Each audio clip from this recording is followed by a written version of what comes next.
সাভারে বিভিন্ন পরিবহন থেকে চাঁদাবাজি বন্ধে কঠোর অবস্থানের ঘোষণা দিয়েছেন ঢাকা ১৯ আসনের সংসদ সদস্য মোহাম্মদ সাইফুল ইসলাম। স্থানীয়রা একে স্বাগত জানালেও তার নিজের কর্মী সমর্থকদের বিরুদ্ধে এরই মধ্যে উঠেছে বেশ কিছু অভিযোগ। নৌকা সমর্থকদের মারধর ও ব্যবসা প্রতিষ্ঠানে হামলারও রয়েছে অভিযোগ।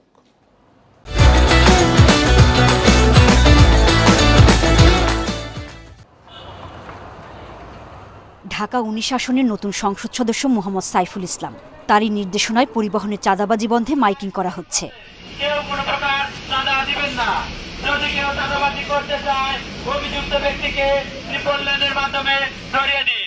যানজট কমাতে সাভার বাজার এলাকা থেকে এরই মধ্যে সরিয়ে দেওয়া হয়েছে হকারদের। এসব উদ্যোগকে স্বাগত জানিয়েছেন এলাকাবাসী।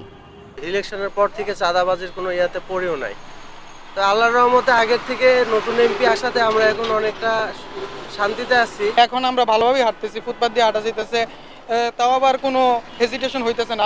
তবে এরই মধ্যে বেশ কিছু অভিযোগ উঠেছে স্বতন্ত্র প্রার্থী হিসেবে নির্বাচিত এমপির কর্মী সমর্থকদের বিরুদ্ধে। মারধর ও ব্যবসা প্রতিষ্ঠান দখলের অভিযোগ নৌকা প্রতীকের কর্মী সমর্থকদের।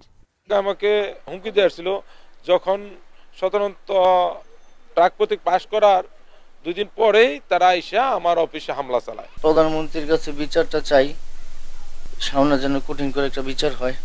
অভিযোগের বিষয় প্রমাণ পেলে এবং বিশৃঙ্খলা তৈরির চেষ্টা হলে কঠোর আইনি ব্যবস্থা নেয়ার কথা জানায় পুলিশ।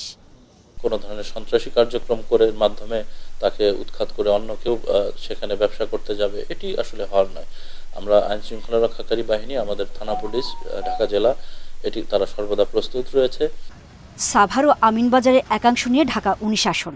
সাবেক দুর্যোগ ব্যবস্থাপনা ও ত্রাণ প্রতিমন্ত্রী এনামুর রহমানকে ২৮,০০০ ভোটে পরাজিত করেন আশুলিয়ার সাবেক ইউপি চেয়ারম্যান সাইফুল ইসলাম।